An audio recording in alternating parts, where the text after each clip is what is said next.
go, ladies and gentlemen. Game number 2. Your team is GeeK banning. game number 1. Let's see how this storyline is going to happen. Bren Esports almost drafted this. I mean, GeeK almost drafting the same way. They banned out the Cho against Bren Esports. Yeah. By the way, that's Jesse Vash, the coach of GeeK with some of the other MOBA uncles here in the Philippines. That's why not. That is Escalor, aka Jotan back in the day, and Jesse Vash as well. Former pros from another MOBA and a very Your storied team is picking. career here in the Philippines. Yeah, it's kind of surprising how he immediately could adjust to Mobile Legends, you know, especially the fact that he's Your heavily team devoted is for his picking. entire life on that other MOBA that we just talked about. But here we go. In the drafts here, we have like this Terizzle pick on the side of Bren Esports. Okay, so they've already revealed one of their primary options. Yeah, and we saw how GeeK Comes. also prioritized this pick in the previous game. And I think that this is the same opening Kufra. drafts for both teams, well, at Your least of team their is first picks. picking. Because GeeK but picked up this Thams. Yep. No, it was Bren Esports, but GeeK picked up this Thams just Yep. like how Bren picked it first in Yep. the previous game.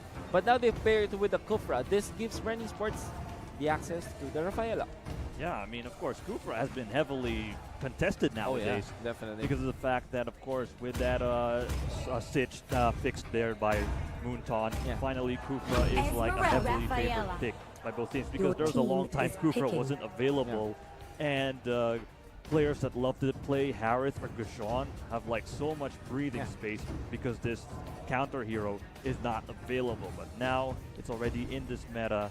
And it's interesting how his impact has already been heavily felt. I mean, the combos that he's done and the anti-crowd control Your that he's team done is has banning. really helped a lot of teams in this tournament. It's gonna be the Lilia for GeeK PH. I'm actually concerned about their picks in here. Because we saw the Thams and the Lilia in the previous game, it wasn't that successful. Yeah. But at the very least, this time, it might be the answer to the Esmeralda. So the way you kind of deal with Esmeralda is don't let her use the Frost Moon Shield a lot. Yeah. And how you do that, it's either you silence the Esmeralda, it's either you Your team knock is her up banning. continuously like a chain stun, layering them up like a cake, Yep. or maybe can burst him down Yep. as easily as possible. Yeah, indeed. Of course, we all know that Lilia is like one counter to Esmeralda because Your of like the team burst is damage she picking. provides. And even if she does not get caught by a falling star moon, or even if she gets caught by the falling star moon, she can actually use her ultimate to just survive. So that's one thing why Lilia and I like this Your composition. team Like is Lilia and picking. Estes, this is a good combination because of the fact that it allows Lilia to dish out all those energy waves, energy bombs, and just annihilate the Bren Esports lineup. Because if you look at their lineup now, it's so susceptible into magic damage. Yeah. Well, the only problem I have with GeeK PH is that they don't have this marksman yet. They might not even go for that route, as the Thams alone might not be enough against the Esmeralda. There's gonna be the Badang pickup from Bren Esports once again, pairing it up with the Kagura. Badang. They will Kagura. lock it Your up. team is GeeK picking. PH looking for another tempo player in here. Maybe another burst type of core, considering the Dyroth this time. Yeah, you did mention. Dyroth. They're gonna lock the Dyroth down. Okay. Okay. I have never seen a Dyroth, in competitive play. I mean, of course, the critical strikes are very crucial for Dyroth, and of course, the damage outburst he could provide is something that actually makes him interesting. Like, yeah, he could be like an alternative fighter other than the typical Cho's. Like, Cho is more centered on crowd control, and then you got primary damage courtesy of Dyroth. So let's see how GeeK will deploy this, like, sort of something new, this like magic trick that they have to offer. This is going to be interesting because I think that what they lacked here is the executing hero. What do I say? What do I mean by executing hero? Imagine the Leomord with the Blade of Despair and the Oathkeeper passive. Yeah. Can take out those heroes that are very low health and kill them up as easily. Imagine Decimate coming out of the Lancelot, right? Yep. So the more damage they have already, the less current HP that they have, the easier chances to kill them because of additional chances. And I think that Dyroth may offer that because his ultimate is kind of acting like a like a poison stinger, Yep. deadly poison stinger on steroids, right? Yeah. So it's basically it. So the thing with Dairoth is that he can eliminate so many opponents as easy as possible. But what makes this even more interesting is that GeeK-PH might not be successful with it. So let's see.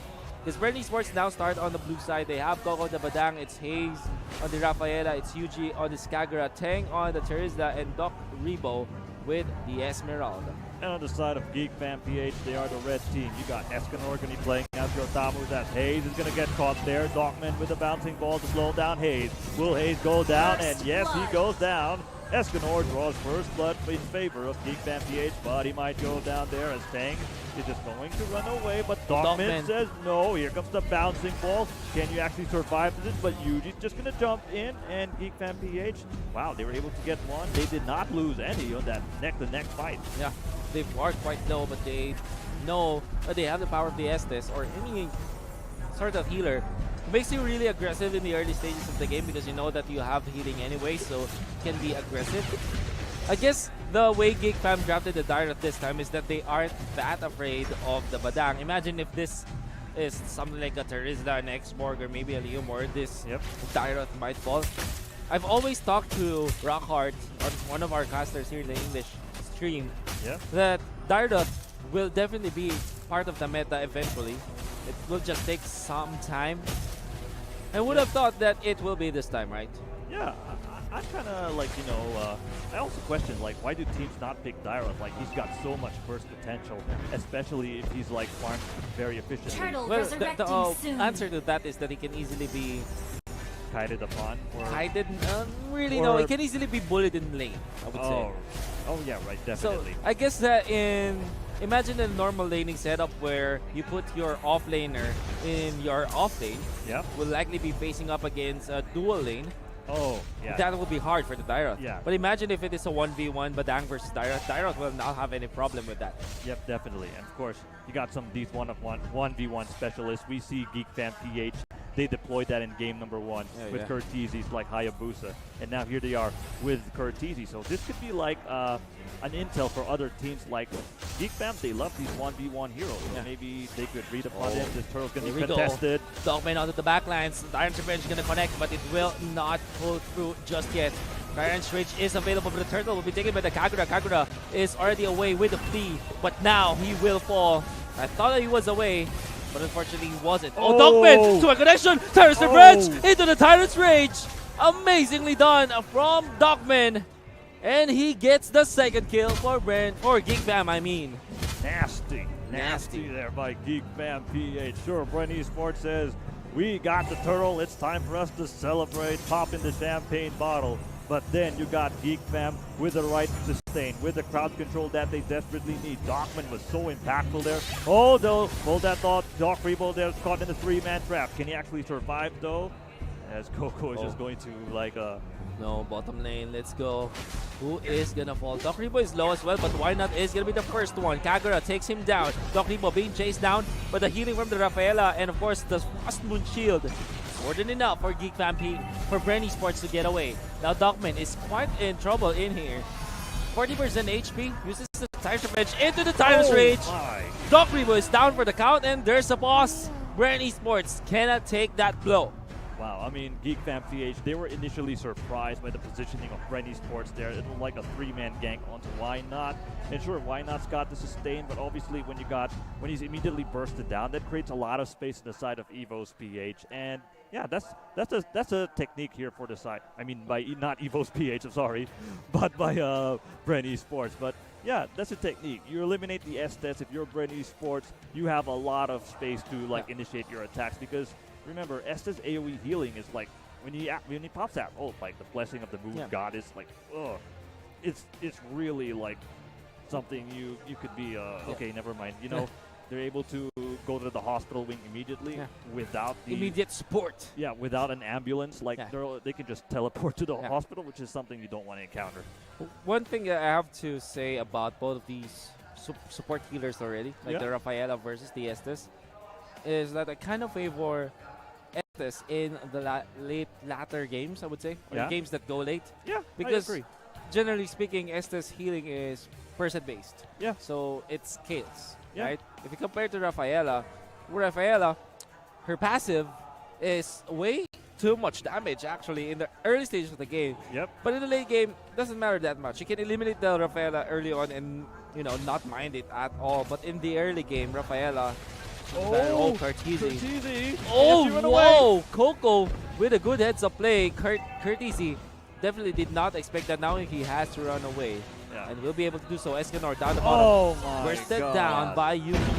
Man, the umbrella plays there by Yuji was just so much. I mean, of course, you got that two-man pressure there by Bren Esports in the bottom lane. And look at this. Coco immediately getting that Demon Hunter sword with less than 5 minutes as Dogman is actually going for the kill. But Tang is just going to jump in, though.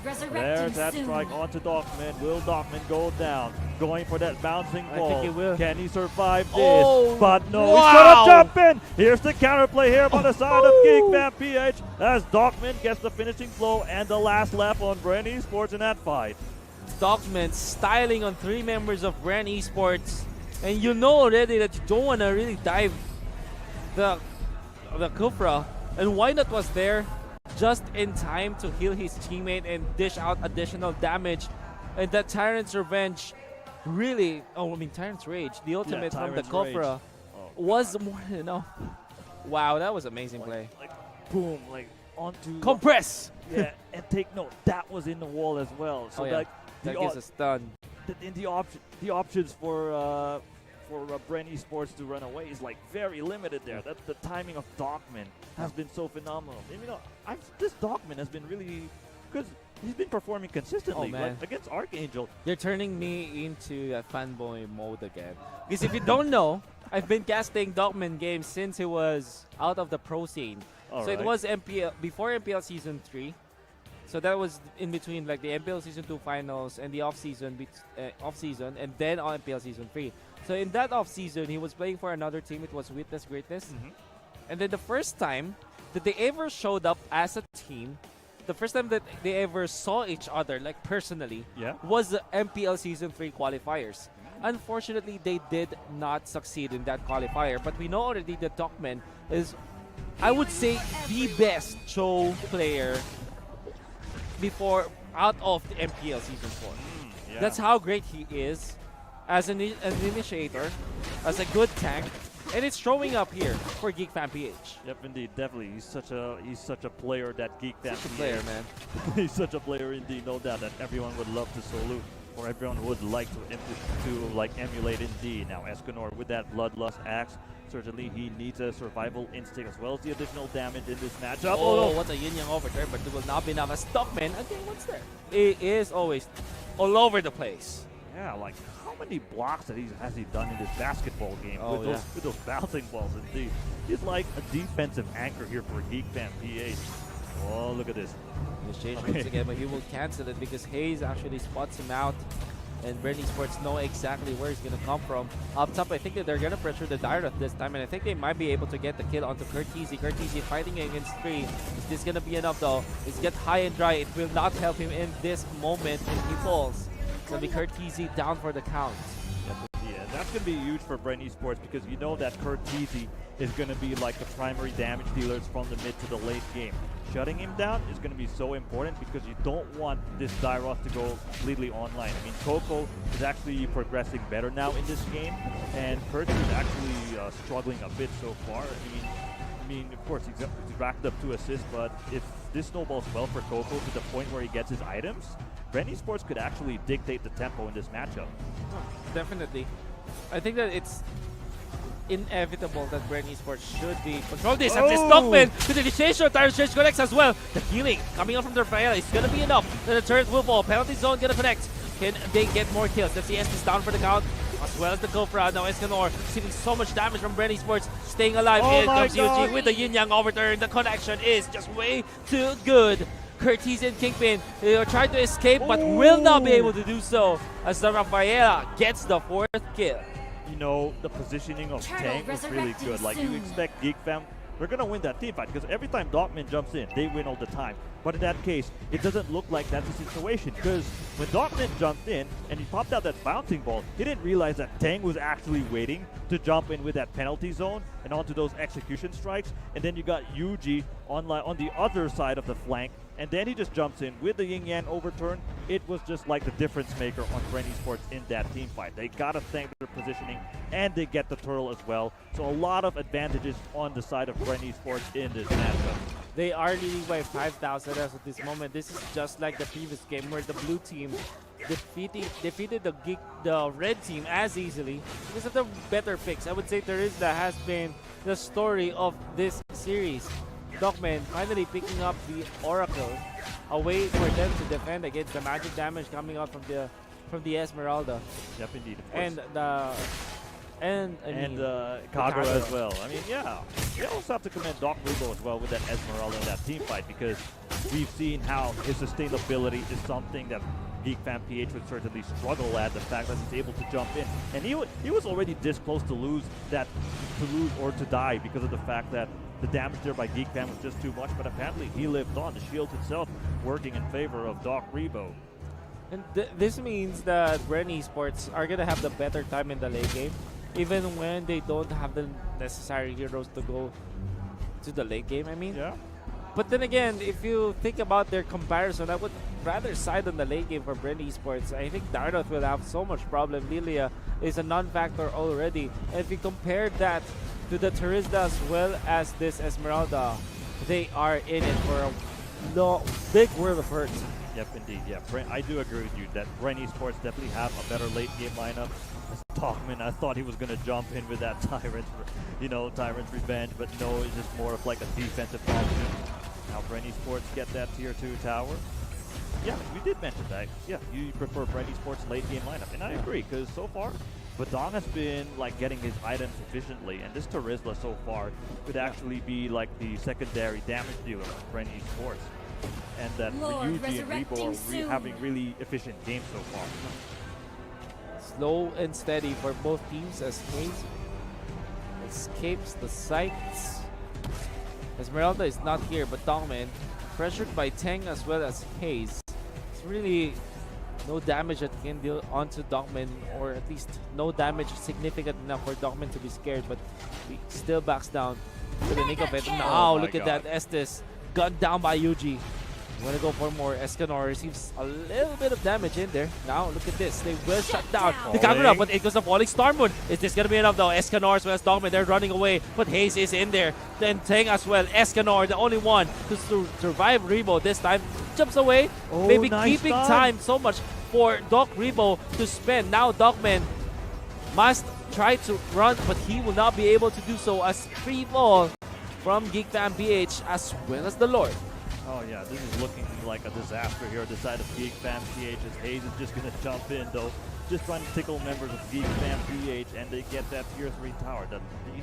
The execution of Bren Esports has been really on point in this game. I mean, they were able to dictate the tempo away from GeeK-PH without a doubt. And it looks like they are taking this game. They have a big minion wave coming up top. And to think that they also have the Lord in the middle, this is going to be a very hard defense from GeeK-Fam if they do finish with it. Look at Escalor, far too forward already. Kingpin is here, but cannot look for a good position. Teng is actually trying to look for him. Penalty zone connects onto 2, but it comes Kingpin. Escanor is quite low. He goes down. In comes Esmeralda, taking on the Thamus this time. So Badang gonna fall, but it doesn't matter. The Dyrot already down for the count. Save for the Estes, and now they will go for Dogman. This time they will take on the Cobra. Triple kill for the Esmeralda, and it's gonna be game. Game number 2 goes in favor of Bren Esports. Yeah, Bren Esports definitely a team with the better early game here in game number 2. It feels like whoever picks Rafaela in the series is actually going to win, because we see game number 1 where GeeK-Fam had a really good Rafaela game because of the fact that they're able to dictate the early game just moving around the map, and we see Bren Esports here replicate that in game number 2. I mean, it's this time it was them deploying that strategy and just shutting down the other members of GeeK-PH, which has been really phenomenal. The fact that the rotations have been really on point in Bren Esports in this game. So it's kind of interesting how game 3 is going to pan out. Like, who's going? Is it really going to be like a copycat strategy with these two teams? Without a doubt. Well, we do have the highlights of that previous game.